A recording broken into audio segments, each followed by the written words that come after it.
Hello. Hello. I'm sorry. Shh. It's always bedtime at my channel.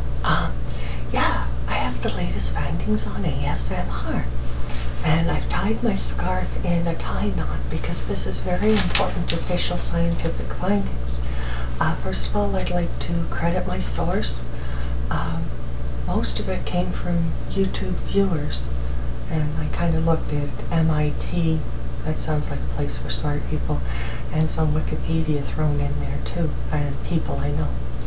Anyway, ASMR, now I did a video previously that says, do you have ASMR? And just because I didn't know much about it, I was asking my viewers to please give me some input on this and help me understand it better. And oh boy, this was more interesting than I thought it was going to be. This was really neat stuff. In the video, I used my daughter as an example who has synesthesia. Just as, you know, this is how sometimes brains can be different, but I didn't think it was the same thing as ASMR. But after looking into this, yeah, the viewers right away were saying, I think I have synesthesia, I think I have synesthesia, over and over and over, and if you're one of them, you know, you thought you had this.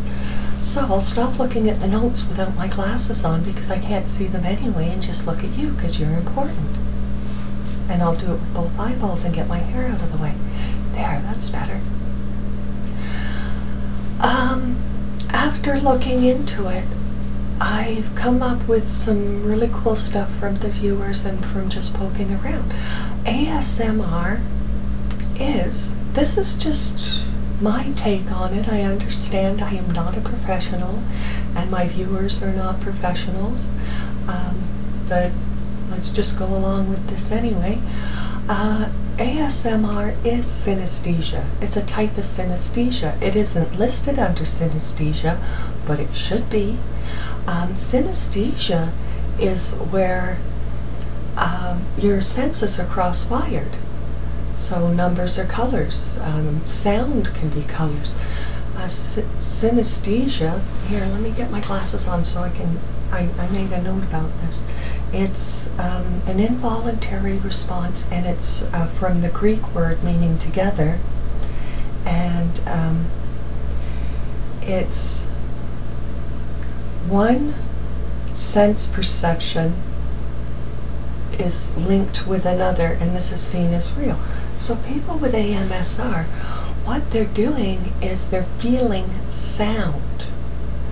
Now, I didn't know if I had it or not, and I've had a lot of viewers also comment or send me messages saying, I'm not sure if I have it or not. Here's sort of a little way of testing it out. If you get a feeling from the sound, not an emotional response where you say, oh, well, that made me feel relaxed, or that made me feel joyful, and that's okay to listen to stuff like that. But did you get an actual physical sensation from it? And a lot of people say yes, they feel tingling or chills. So you're feeling sound. So that is a synesthesia. So there's a lot more out there about synesthesia than there is about ASMR.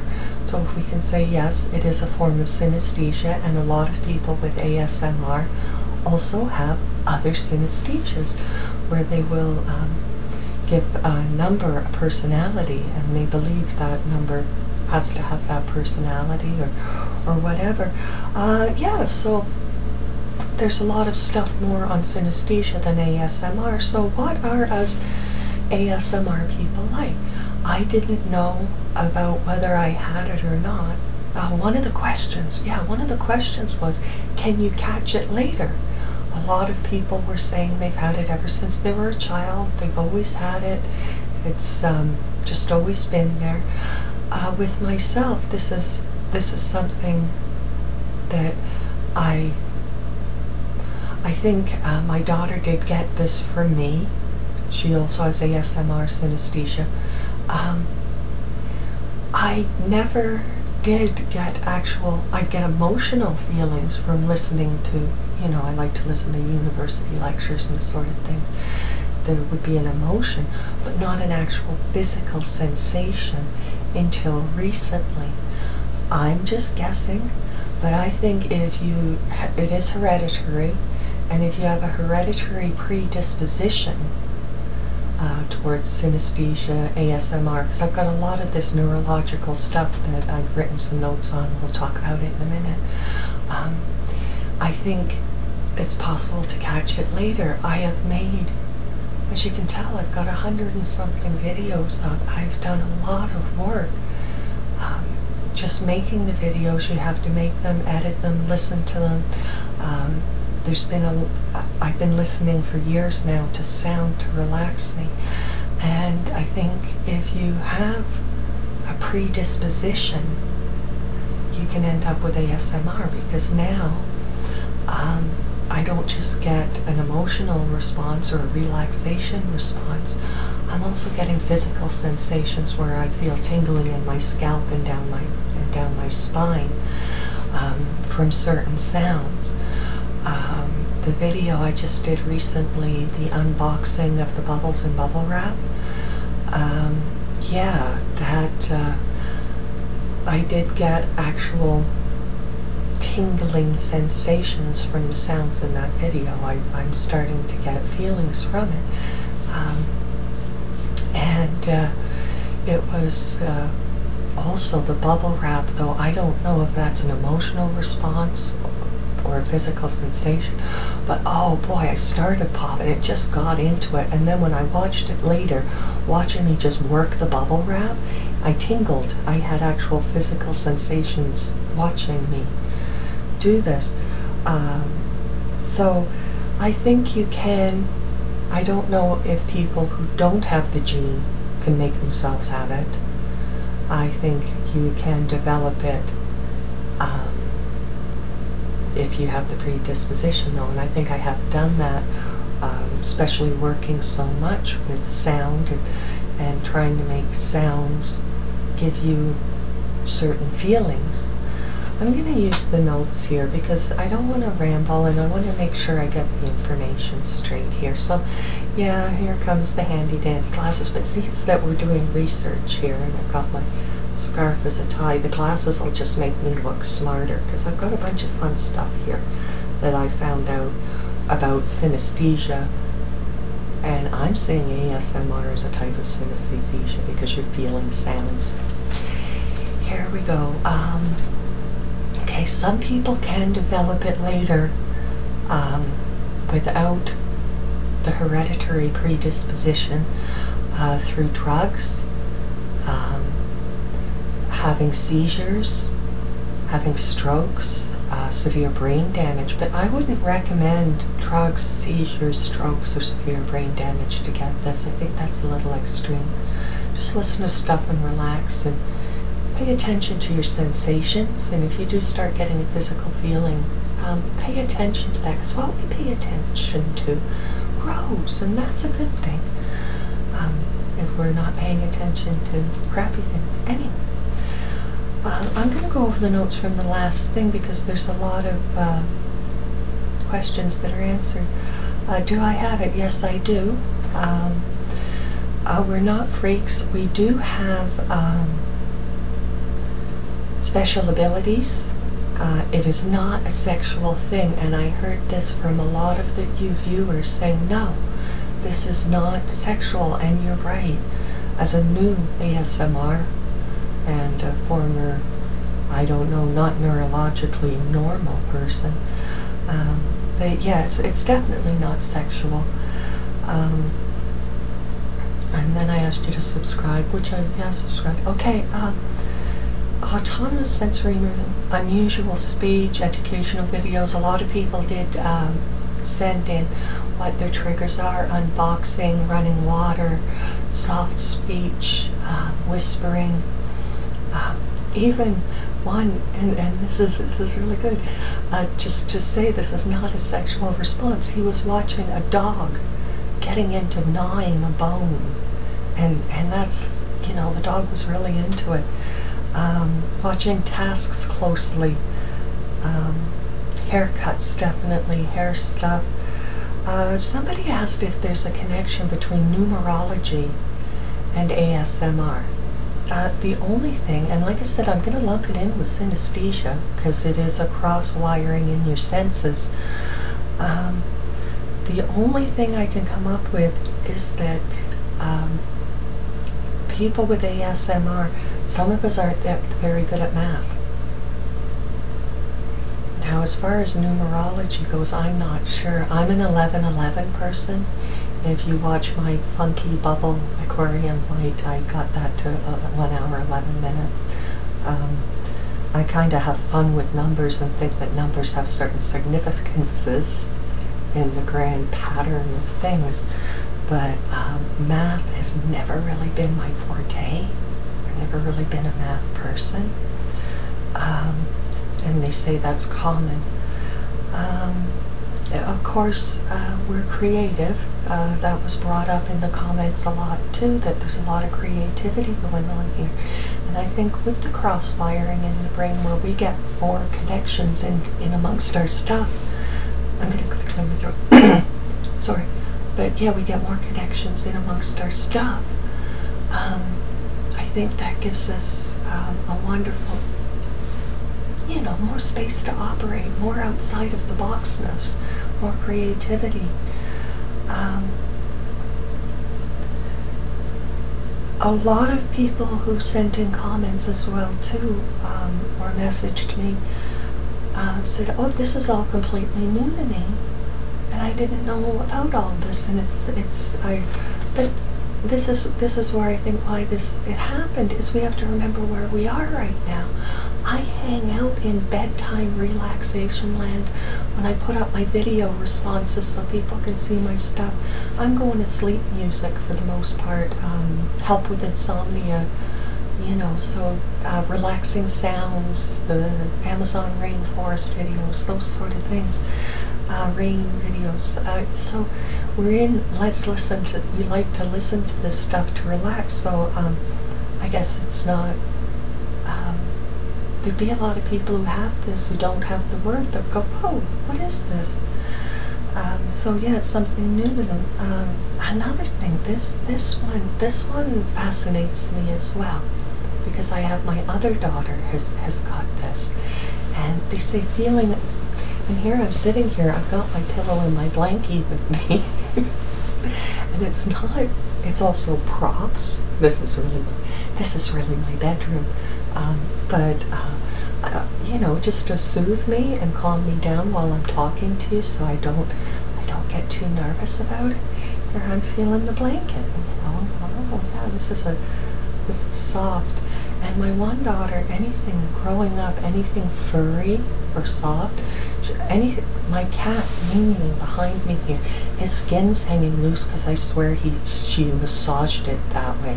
He's old now, and he was always massaging the cat. Just you could see the concentration in that, and the fascination with the tactile thing seems to be a theme that's showing up a lot, and I'm thinking that's probably the feely things. We have the feely things. I think that's probably common amongst us. And this is not in the DSM-4, which means it is not a disease. It is not a mental illness. It's not listed as that because it's not an addiction. It does not interfere with your levels of functioning. In fact, we tend to have unusual talents and abilities, and some of these unusual talents or abilities, we tend to have better memories. I know myself, and I hate bragging because I always get nailed when I brag, but I'm going to say it anyway.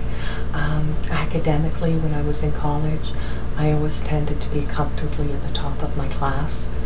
To me, these facts that they gave me, I saw them as blocks of information. So I'm seeing information as an actual thing that you can hold, manipulate, and I'd stack them, shuffle them, rearrange them, get different concepts, stack it this way, stack it that way. My notes often looked like cartoons. I would draw pictures, and that would be my notes. In college, the teacher handed out a picture, a drawing to everyone, and then told us to flip it over and say how many buttons were on the shirt, how many rings were on the cat's tail.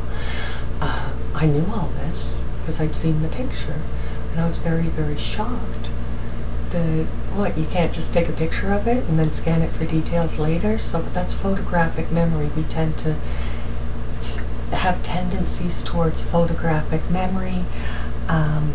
We tend to have very good memories. Things we sometimes in this, I have this left-right confusion. I don't know my left from my right, and especially when it's time to turn the video off and I'm doing this, trying to get that coordination going is difficult for me. We often tend to have a terrible sense of direction. We've got too much going on upstairs, if you ask me. It gets confusing. But they don't count it as a disease or a disorder because overall you're coming out better for having it. So if you don't have it, I don't know if you can get it, but listen to some of the ASMR stuff, and just, if I were you, scan for any physical feeling you get from it, and then really pay attention to that and concentrate on getting that to grow, because that would be cool. I have done meditations on synesthesia to give myself more of that ability after I found out about it.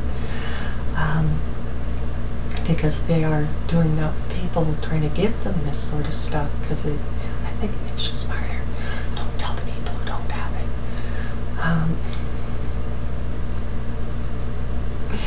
Just saying. Anything. So there's some stuff about how we are, and I'm really enjoying this. I like to use my channel and my videos experimentally a lot. So I am putting out some videos that sort of follow this idea, and some of them might be good and some of them might stink. But you see, that's the thing, is that's how I learn, is I just put stuff out there and see what happens, and if it does stink, I just don't do it again. And sometimes I make videos that really, really stink. I just make them disappear and go, okay, that was a failed experiment, nobody liked it. And some of them is like, wow, people like this. So coming up, it's why I said subscribe, because coming up I am going to do some experiments around whispering. I've listened to other whispering videos and they're not very audible. I don't know, I'm going to try and be audible whisperer, so that, because I like the stories, so I'm going to try and whisper a story. Just done a story where it's not really a lot of hypnosis in it, taking the hypnosis out and just telling a story, see how that works.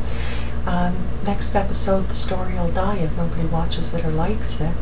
But if everybody likes it, that story keeps going. I'll just end it. And then you lived happily ever after. But yeah, I'm going to try whisper a story. Maybe have a go at soft-spoken a story. Maybe I can, you see, I'm breeding videos here. Breed them. It's like evolution. What is successful gets to live and breed, and then what. Also, the broken hearts videos, sleep hypnosis for the broken hearted, that sort of stuff. Perhaps I can try that in a whisper version and a soft-spoken version, see if I suck at it or not. Because, yeah, this is all very interesting stuff, and I want to thank you people, viewers, all of you who left comments. Thank you so much for your input. I talked about my daughter with synesthesia just as an example of something else, but it turns out that, yeah, this is the same thing, and this quirky neurology happens to be in the family, and I guess I shouldn't be too surprised that I have a predisposition to it, given where I am and what I'm doing right now, that I have this much of an intense love of relaxing sound, and wanted to share that because I also have an intense love of people. Aren't you lovely, just showing up in the world the way you do? Oh, you're here, the world's people. Okay, I'm not getting out there too much. I guess that's about it for now. So it's all over but the good night part. Good night. God bless you. If you don't believe in God, I'd like to bless you. If you don't like me, can you please bless yourself? Because I don't care how it happens, just be blessed. I like to see people be blessed. It's a wonderful thing, especially at bedtime. Good night, have a nice sleep, and I can't think of anything else good, so now I'm going to make the funny face while I try to turn this off.